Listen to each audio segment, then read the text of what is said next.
सावन शुक्ल पक्ष की एकादशी पुत्रदा व्रत कथा। पुत्रदा एकादशी के दिन इस व्रत कथा का पाठ करने या फिर सुनने से व्यक्ति को हर तरह के दुखों से मुक्ति मिल जाती है और संतान प्राप्ति के साथ उसका भविष्य उत्तम होता है। जाने व्रत कथा।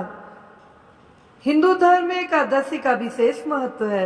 भगवान विष्णु को समर्पित इस दिन विधिवत पूजा करने के साथ साथ व्रत रखने से सुख, समृद्धि, धन, संपदा के साथ साथ संतान सुख की प्राप्ति होती है। इस दिन मनचाही इच्छा पूरी होती है। ऐसे ही श्रावण मास के शुक्ल पक्ष की एकादशी को पुत्रदा एकादशी कहा जाता है। यह एकादशी काफी शुभ मानी जाती है। इस दिन संतान की प्राप्ति, खुशहाली और तरक्की के लिए व्रत रखा जाता है। इस दिन भगवान विष्णु की विधिवत पूजा करने के साथ साथ अंत में इस व्रत का कथा का पाठ अवश्य करना चाहिए। इससे आपकी पूजा पूर्ण होती है। आइए जानते हैं पुत्रदा एकादशी की संपूर्ण व्रत कथा। इस एकादशी के महत्व के बारे में स्वयं श्री कृष्ण ने अर्जुन से बताया था। अर्जुन ने एकादशी के महत्व के बारे में सुनते हुए श्री कृष्ण से पूछा, हे प्रभु, मुझे अब श्रावण मास के शुक्ल पक्ष की एकादशी की कथा सुनाने की कृपा करें। इसके बाद श्री कृष्ण ने कहा, हे धनुर्धर, श्रावण मास के शुक्ल पक्ष की एकादशी की कथा को सुनने मात्र से अनंत यज्ञ के बराबर फलों की प्राप्त होती है। द्वापर युग के आरंभ में ही महिष्मती नाम की एक नगरी थी। इन नगरी में महिजीत नाम का राजा राज करता था, जो बड़ा ही शांति एवं धर्म प्रिय था, लेकिन उसको कोई संतान नहीं थी, जिसके कारण वह काफी परेशान रहता था। अपनी वृद्धावस्था आती देख राजा ने प्रजा के प्रतिनिधियों को बुलाया और उनसे कहा कि हे प्रजाजनों, मेरे खजाने में किसी प्रकार का अन्याय का या पाप का द्वारा एकत्र किया हुआ धन नहीं है। ना ही मैंने कभी देवी देवता ब्राह्मणों का धन छीना है। किसी दूसरे की धरोहर भी मैंने नहीं ली। मैंने हमेशा प्रजा को अपने पुत्र के समान माना है और उनका पालन कर रहा हूँ। मैं अपराधियों को पुत्र तथा बांधवों की तरह दंड देता रहा, कभी किसी से घृणा नहीं की, सबको समान माना, सज्जनों की सदा पूजा करता हूँ। इस प्रकार धर्मयुक्त राज करते हुए भी मेरे पुत्र नहीं है, सो मैं अत्यंत दुख पा रहा हूँ। इसका क्या कारण है?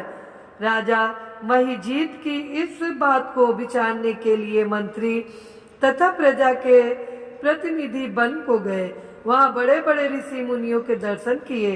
राजा की उत्तम कामना की पूर्ति के लिए किसी श्रेष्ठ तपस्वी मुनि को देखते फिरते रहे। एक आश्रम में उन्होंने एक अत्यंत वयोवृद्ध, धन के ज्ञाता, बड़े तपस्वी महात्मा, मन में लगाए हुए, निराहार, जितेंद्रिय, जितात्मा, जित क्रोध, सनातन धर्म के गूढ़ तत्वों को जानने वाले, समस्त शास्त्रों के ज्ञाता महात्मा लोमस मुनि को देखा, जिनका कल्प के व्यतीत होने पर एक रोम गिरता था। सबने जाकर ऋषि को प्रणाम किया। उन लोगों को देखकर मुनि ने पूछा कि आप लोग किस कारण से आए हैं? निसंदेह मैं आप लोगों का हित करूंगा। मेरा जन्म केवल दूसरों के उपकार के लिए हुआ है, इसमें संदेह मत करो। लोमस ऋषि के ऐसे वचन सुनकर सब लोग बोले, हे महर्षि, आप हमारी बात जानने में ब्रह्मा से भी अधिक समर्थ हैं, अतः आप हमारे संदेह को दूर कीजिए। महिष्मतीपुरी का धर्मात्मा राजा महिजीत प्रजा का पुत्र के समान पालन करता है, फिर भी वह पुत्रहीन होने के कारण दुखी है। उन लोगों ने आगे कहा कि हम लोग उसकी प्रजा हैं, अतः उसके दुख से हम भी दुखी हैं। आपके दर्शन से हमें पूर्ण विश्वास है कि हमारा यह संकट अवश्य दूर हो जाएगा, क्योंकि महान पुरुषों के दर्शन मात्र से अनेक कष्ट दूर हो जाते हैं। अतः आप कृपा करके राजा के पुत्र होने का उपाय बतलाएं। यह वार्ता सुनकर ऋषि ने थोड़ी देर के लिए नेत्र बंद किए और राजा के पूर्व जन्म का वृत्तांत जानकर कहने लगे। यह राजा पूर्व जन्म में एक निर्धन वैश्य था। निर्धन होने के कारण इसने कई बुरे कर्म किए। यह एक गांव से दूसरे गांव व्यापार करने जाया करता था। एक समय ज्येष्ठ मास के शुक्ल पक्ष की द्वादशी के दिन मध्याह्न के समय वह 2 दिन से भूखा प्यासा था, एक जलाशय पर जल पीने गया। उसी स्थान पर एक तत्काल ही ब्याही हुई प्यासी गौ जल पी रही थी। राजा ने उस प्यासी गाय को जल पीते हुए हटा दिया और स्वयं जल पीने लगा। इसलिए राजा को यह दुख सहना पड़ा।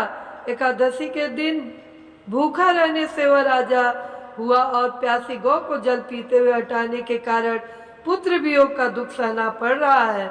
ऐसा सुनकर सब लोग कहने लगे, हे ऋषि, शास्त्रों में पापों का प्रायश्चित भी लिखा है, अतः जिस प्रकार राजा का यह पाप नष्ट हो जाए, आप ऐसा उपाय बतलाइए।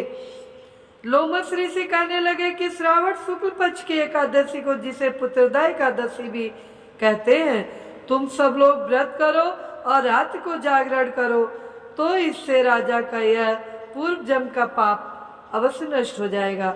साथ ही राजा को पुत्र की अवश्य प्राप्ति होगी। लोमस ऋषि के ऐसे वचन सुनकर मंत्रियों से इस सारी प्रजा को वापस लौट आई, और जब श्रावण शुक्ल एकादशी आई तो ऋषि की आज्ञा अनुसार सबने पुत्रदा एकादशी का व्रत और जागरण किया। इसके पश्चात द्वादश के दिन इसके पूर्ण का फल राजा को दिया गया। उस पूर्ण के प्रभाव से रानी ने गर्भ धारण किया और प्रसव काल समाप्त होने पर उसके एक बड़ा तेजस्वी पुत्र उत्पन्न हुआ। इसलिए हे राजन, इस श्रावण शुक्ल एकादशी का नाम पुत्रदा पड़ा। अतः संतान सुख की इच्छा हासिल करने वाले इस व्रत को अवश्य करें। इसके महत्व को सुनने से मनुष्य सब पापों से मुक्त हो जाता है और इस लोक में संतान सुख भोग कर परलोक में स्वर्ग को प्राप्त होता है। तो प्रेम से बोलिए, श्री विष्णु भगवान की जय, पुत्रदा एकादशी की जय।